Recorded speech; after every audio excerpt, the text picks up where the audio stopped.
I always thought that if there was one person in the world I could count on, it was my best friend, Jake.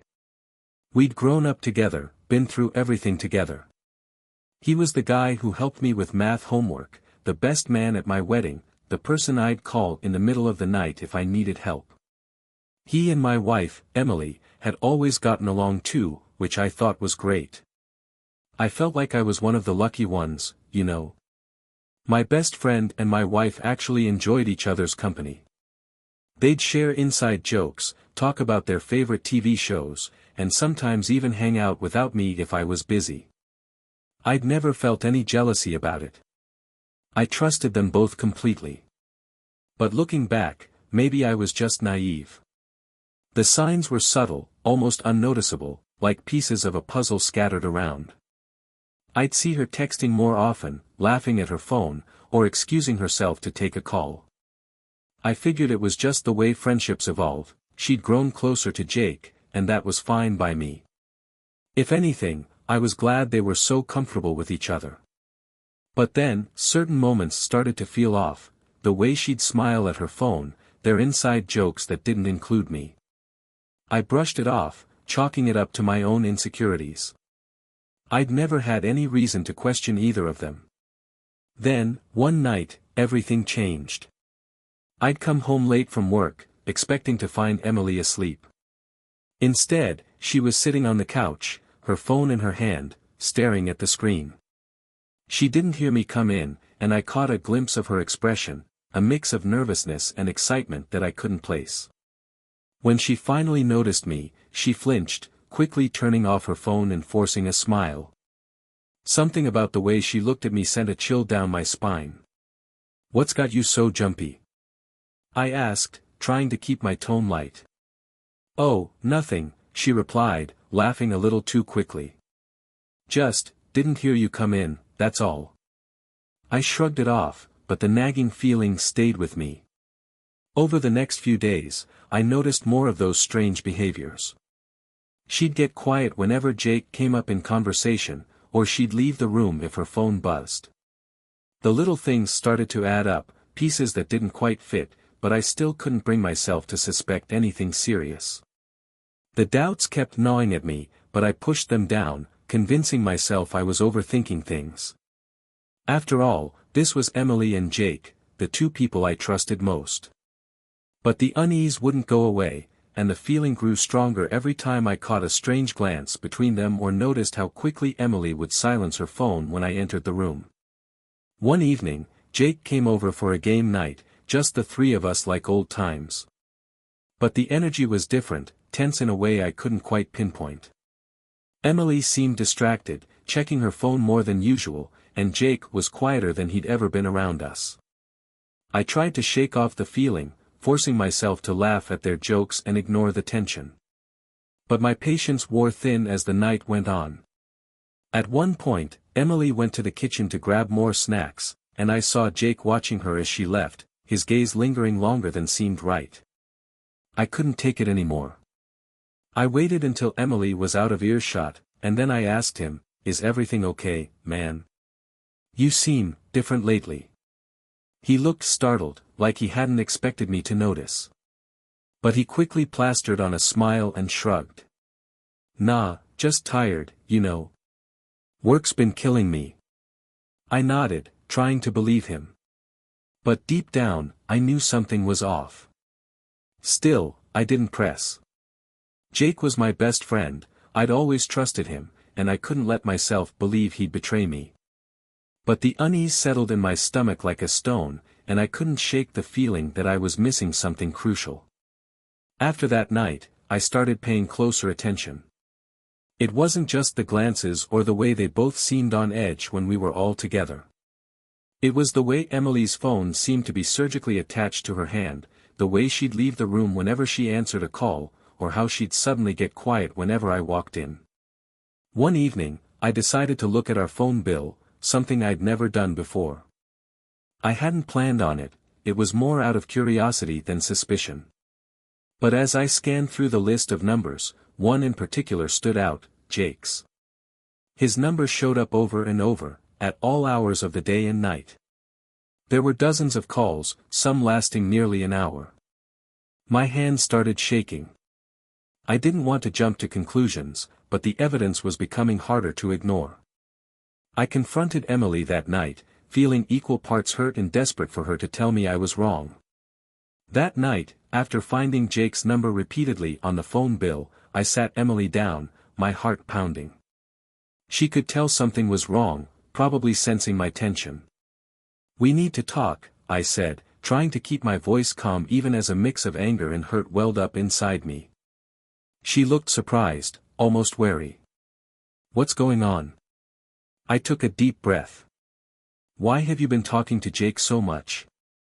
I asked, holding up the phone bill with his number circled multiple times. "There are dozens of calls here, at all hours. Can you explain that?" Her face paled, and for a second, I thought she might deny it, make up some excuse. But she just looked down, unable to meet my gaze, and that silence told me more than I wanted to know. Finally, she spoke, her voice barely above a whisper. "Dan, I'm so sorry." Those words hit me like a punch to the gut. "Sorry for what, Emily? What's been going on between you and Jake?" She glanced up at me, her eyes filled with tears. "It's complicated. I didn't mean for any of this to happen. Jake and we got too close." My heart felt like it was shattering, piece by piece. "Too close?" I repeated, my voice cracking. "So, what does that mean, exactly? How long has this been going on?" She looked away, guilt written all over her face. "About a year," she whispered. "It started as just talking, confiding in each other. I felt like you were busy, and Jake, he was just there for me." The weight of her words settled over me like a fog. A year. They'd been lying to me, betraying me, for a whole year. My best friend and my wife. So, instead of coming to me, you turned to him. I could barely keep the bitterness out of my voice. "Dan, please, I never wanted it to go this far," she said, reaching out to me, but I pulled away. Her touch felt like a reminder of every lie, every moment I'd trusted her while she'd been with him. "What about Jake?" I asked, anger flaring up. Did he feel the same way? Did he also never mean for it to go this far? The betrayal from him hurt just as much, if not more. He'd been my friend through everything, someone I'd trusted like a brother. She nodded, tears streaming down her face. "We didn't plan this. We got lost. But I love you, Dan. I don't want to lose you. I want to make this right." But her words fell flat. After a year of lies, the promises she was making now felt hollow. I stared at her, not sure how to even process the situation, or if there was any way to come back from this. I sat there, staring at her, my mind a whirlwind of emotions. I wanted to believe her, to believe that somehow, she still loved me and regretted everything. But how could I? A year of betrayal isn't something you can just brush off with an apology. "Did you ever think about me?" I asked, my voice barely above a whisper. "Every time you went to him, every time you lied to my face, did I even cross your mind?" She flinched, her tears flowing freely now. "Dan, I did think about you. I felt guilty, every single time. But, things had just become so routine between us, and I was lonely. Jake was there, and I leaned on him too much." I shook my head, anger and disbelief coursing through me. "So that's your excuse? That things became routine? That you were lonely? And Jake just happened to be there?" I couldn't help but let out a bitter laugh. "You didn't lean on him. You chose him. Every time you called him, every time you confided in him instead of me, you made a choice." She broke down, clutching her hands together, her voice trembling. I know I messed up. But I love you, Dan. I want us to work through this. I'm willing to do whatever it takes." The words sounded desperate, but they felt hollow. She wanted forgiveness, but I couldn't shake the feeling that she was just afraid of facing the consequences. She didn't want to lose the life we'd built, yet she had destroyed it the moment she and Jake crossed that line. And then, another thought hit me, and the bitterness turned even sharper. What about Jake? What does he want out of this? Is he willing to just let this go, too?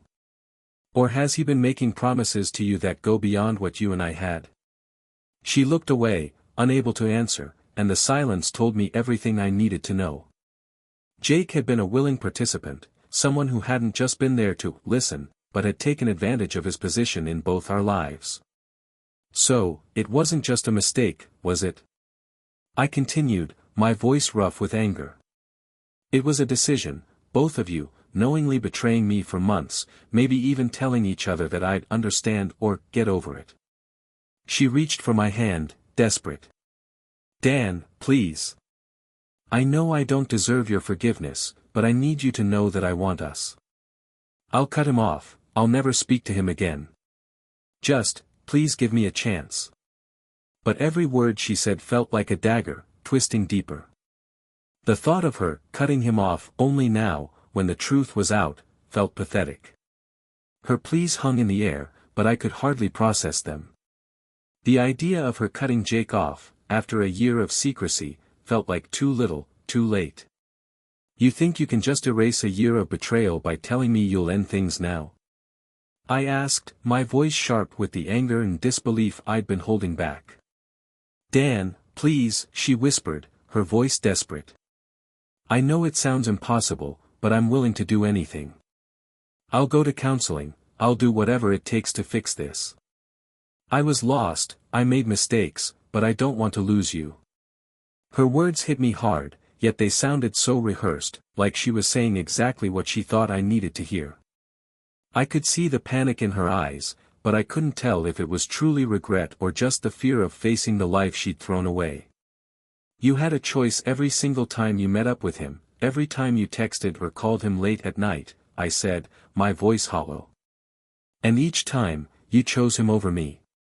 Now that I know, you expect me to just, what? Forget it all and go back to the way things were.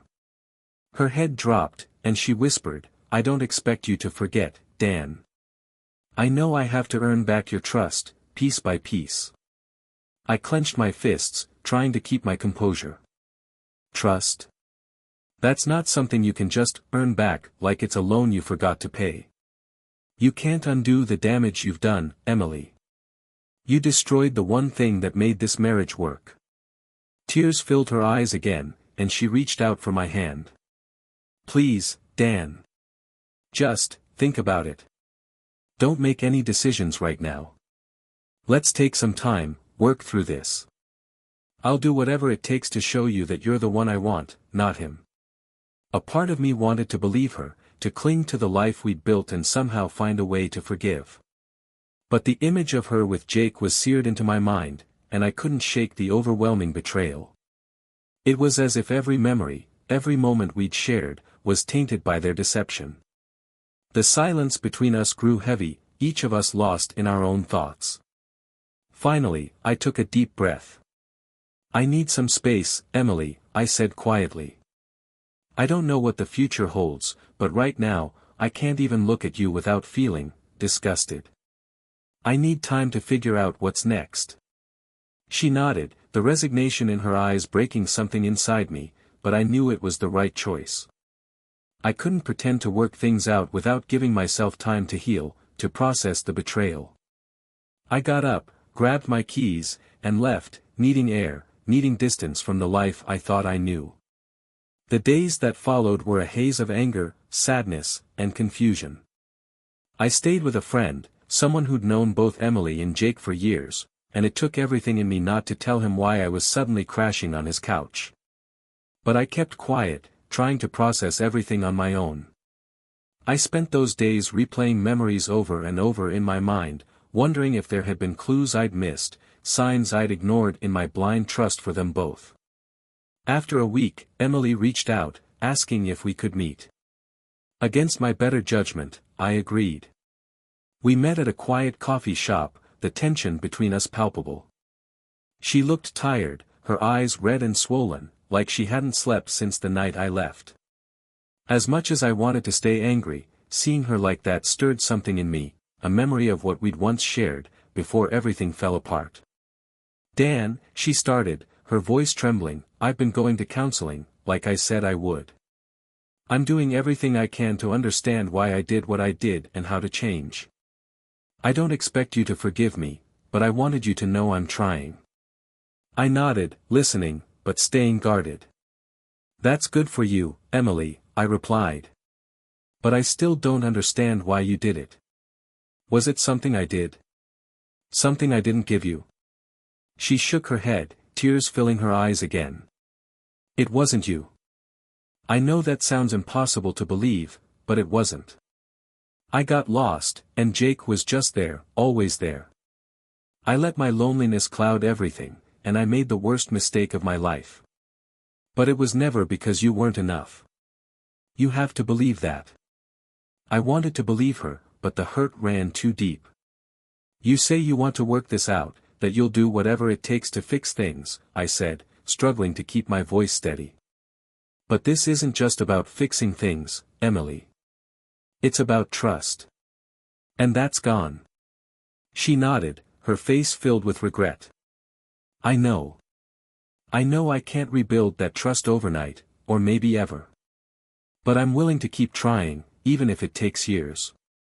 I sighed, feeling the weight of her words but knowing that no matter how hard she tried, the damage was done.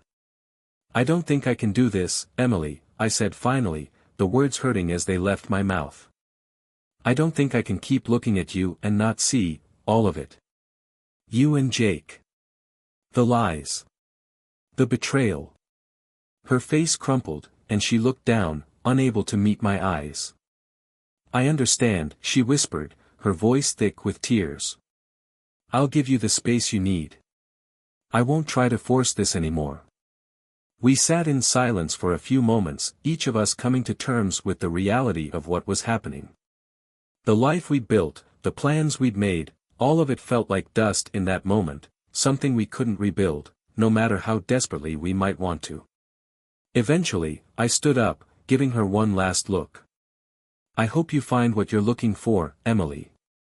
And I hope you find a way to be honest with yourself. Without waiting for a response, I turned and left, feeling a strange sense of closure mixed with sadness. The pain was still there, raw and unrelenting, but as I walked away, I knew that I'd made the right choice. In the weeks that followed, I focused on myself, on rebuilding a life that was mine alone. Friends reached out, offering their support, and I started finding strength in my own independence. I'd lost 2 people I loved, but I was slowly discovering parts of myself I'd forgotten. The journey wasn't easy, but with time, the pain softened. I learned to let go of the anger, to release the resentment, and to find peace in moving forward. Emily and Jake were a part of my past, a chapter one never expected, but one that taught me the value of trust, the necessity of self-respect, and the importance of never settling for less than I deserved.